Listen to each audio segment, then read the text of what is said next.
ગીર સોમનાથ જિલ્લા ઉના પોલીસ સ્ટેશનના police inspector Nilesh Goswami અને તેમના સાગરીતો સામે એસીબીએ ટ્રેપ ગોઠવી હતી। જ્યારથી આ ટ્રેપ ગોઠવવામાં આવી હતી ત્યારથી નિલેશ ગોસ્વામી છે તે ભૂગર્ભમાં ઉતરી ગયા છે। આના સંદર્ભમાં ગીર સોમનાથ પોલીસે હાલ નિલેશ ગોસ્વામીને છે તે રિઝર્વ ઉપર મોકલી દેવામાં આવ્યા છે। વાત આટલેથી ન અટકતા હવે ભારતીય જનતા પાર્ટીના જિલ્લા અગ્રણી એવા રામભાઈ વાળાએ ફરી એકવાર નિલેશ ગોસ્વામીની કામગીરી સામે પ્રહારો કર્યા છે અને તેમણે ગંભીર આક્ષેપો પણ લગાવ્યા છે। શું છે સમગ્ર મામલો, વાત કરીશું આ વિડીયોમાં।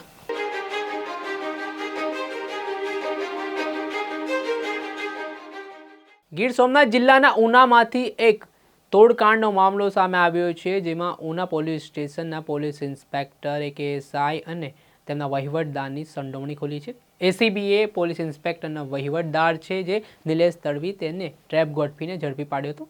વાત કંઈક એવી હતી કે ઉના ખાતે આવેલા અહેમદપુરા પાસે માંડવી ચેકપોસ્ટ પાસે દીવથી આવતા જે પ્રવાસીઓ હતા તેમના પાસેથી ત્યાં હાજર પોલીસ કર્મચારીઓ છે એટલે કે નિલેશ તડવી જે વહીવટદાર પણ કહેવામાં આવે છે કથિત રીતે, તેના દ્વારા ત્યાંથી આવેલા પ્રવાસીઓને અટકાવવામાં આવતા હતા અને તેમને પ્રોહિબિશનની ધમકીઓ આપીને તેમને ધાક ધમકી આપી પૈસા પડાવવામાં આવતા હતા।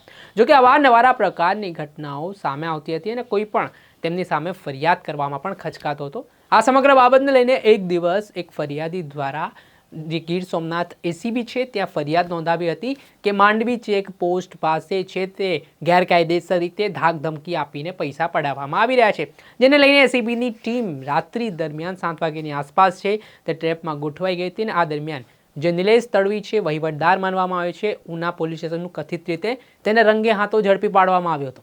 વાત આટલેથી ન અટકતા આમાં ઉના પોલીસ સ્ટેશનના પોલીસ ઇન્સ્પેક્ટર નિલેશ ગોસ્વામીની પણ સંડોવણી સામે આવી છે। તેને લઈને તેમની સામે હવે એસીબી દ્વારા ફરિયાદ નોંધવામાં આવી છે। જ્યારથી ફરિયાદ નોંધાઈ છે ત્યારથી નિલેશ ગોસ્વામી, એક એએસઆઈ જે નિલેશ મૈયા અને જે નિલેશ તડવી છે તે ત્રણે ભૂગર્ભમાં છે।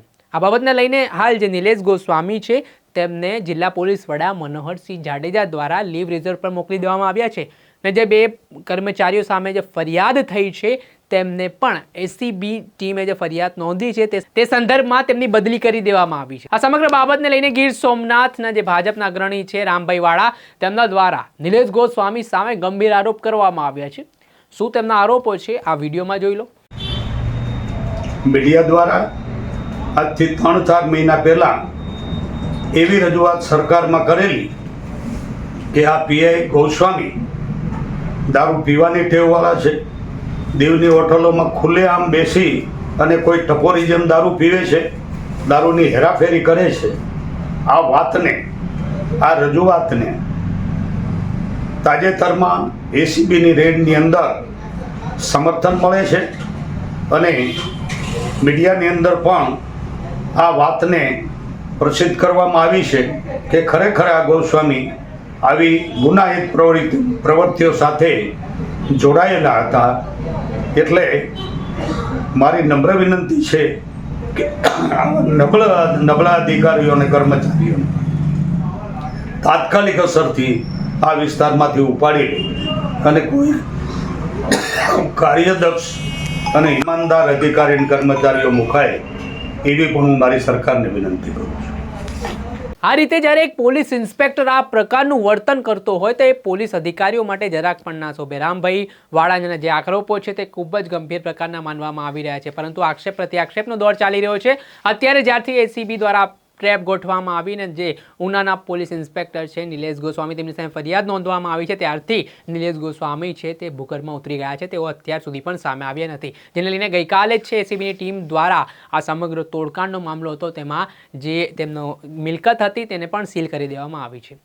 દર્શક મિત્રો, અત્યાર સુધીમાં બસ આટલું। આવા નવા વિડીયો સાથે આપને માહિતગાર કરતા રહીશું। નવજીવન ન્યૂઝની ચેનલને લાઇક કરો, સબસ્ક્રાઇબ કરો અને શેર કરવાનું ભૂલતા નહીં।